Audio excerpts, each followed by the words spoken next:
ഇന്നലെ പത്തനംതിട്ടയിൽ നടന്ന UDF പൊതുയോഗത്തിൽ സ്വർണം കട്ടത് ആരപ്പ എന്ന ഗാനം രാഹുൽ ഗാന്ധി പാടിയിരുന്നു.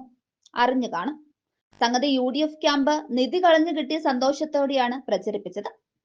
സഖാക്കളാണ് അയ്യപ്പ എന്ന് സദസ്സിൽ നിന്ന് മറുപടി വന്നതോടെ രാഹുൽ ഗാന്ധിയും ചാർജായി. കട്ടത് ആരാണെന്ന് പൊതുജനത്തിന് അറിയാവുന്നത് കൊണ്ട് ഇടത് ക്യാമ്പിന് വിഷയമേശിയില്ല. മിണ്ടാതിരുന്നാൽ ശരിയാവില്ലല്ലോ. വന്നവർ തുപ്പുന്നത് നമ്മൾ എന്തിനു നോക്കണം? മുഖ്യമന്ത്രി പിണറായി വിജയൻ മറുപടിയും കൊടുത്തു. കട്ടവരയ്ക്ക് സ്വന്തം വീട്ടിലെത്തിയത് എങ്ങനെയെന്ന് രാഹുൽ ഗാന്ധി ആലോചിച്ചാൽ അതിനുള്ള ഉത്തരം കിട്ടുമെന്നായിരുന്നു മുഖ്യമന്ത്രിയുടെ മറുപടി.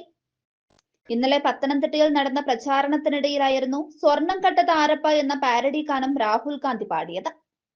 ഇതിനെപ്പറ്റി മുഖ്യമന്ത്രിയോട് മാധ്യമപ്രവർത്തകർ ചോദിച്ച ചോദ്യത്തിന് മറുപടിയായാണ് വീട്ടിലെത്തിയത് എങ്ങനെയെന്ന് രാഹുൽ ഗാന്ധി ആലോചിച്ചാൽ മറുപടിയാകുമെന്ന് അദ്ദേഹം പറഞ്ഞത്.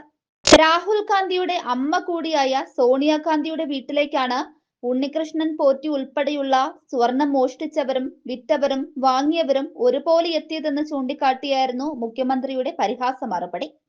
രാഹുൽ ഗാന്ധിയുടെ ഈ പരിഹാസത്തിനെതിരെ പി രാജീവ് ഇന്നലെയെ ആഞ്ഞടിച്ചിരുന്നു. സ്വർണം കട്ടത് ആരെന്നറിയാൻ പോറ്റിയെ സോണിയാഗാന്ധിയുടെ അടുത്തെത്തിച്ചവരോട് പോയി ചോദിക്കൂ എന്നായിരുന്നു പി രാജീവിന്റെ വിമർശനം. ഇക്കാര്യത്തിൽ വ്യക്തത വരുത്തിയേ പറ്റൂ എന്നും രാജീവ് പറഞ്ഞു. സ്വർണക്കൊള്ളിയിൽ സോണിയാഗാന്ധിക്ക് പങ്കുണ്ടെന്ന് ആരും പറഞ്ഞിട്ടില്ല. പക്ഷേ ചില കാര്യങ്ങളിൽ വ്യക്തത വരുത്തേണ്ടതുണ്ടെന്നും പി രാജീവ് വ്യക്തമാക്കി. നേരത്തെ സോണിയാഗാന്ധി തന്നെയാണ് സ്വർണം കട്ടതെന്നും വി ശിവൻകുട്ടി ഉൾപ്പെടെയുള്ളവർ ആരോപിച്ചിരുന്നു. പിന്നീട് സോണിയാഗാന്ധി ജോൺ ബ്രിട്ടാസുമായി പാലമിട്ടതിന് ശേഷമാണ് CPMകാർ ഇപ്പോൾ സോണിയാഗാന്ധിയെ പ്രതിസ്ഥാനത്ത് നിന്നും മാറ്റി പുതിയ നിലപാടെടുത്തത്.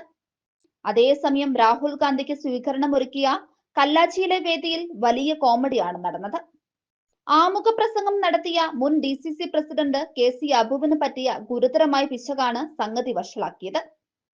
പ്രസംഗത്തിൽ രാഹുൽ ഗാന്ധിക്ക് പകരം പലയിടത്തും രാജീവ് ഗാന്ധി എന്നാണ് അബു പറഞ്ഞത്. ഇത് തിരുത്താൻ അണികൾക്ക് ഇടപെടേണ്ടി വന്നു. രാഹുൽ ഗാന്ധിയുടെ ഭാരത് ചോഡോ മാർച്ചും രാജീവ് ഗാന്ധി നയിച്ചുവെന്നുള്ള പിശകും അബുവിന് പറ്റി. രാഹുൽ ഗാന്ധി ചിന്നിച്ചിതറി മരിച്ചു എന്നതടക്കമുള്ള കമന്റുകൾ ഇപ്പോൾ സോഷ്യൽ മീഡിയയിലുണ്ട്.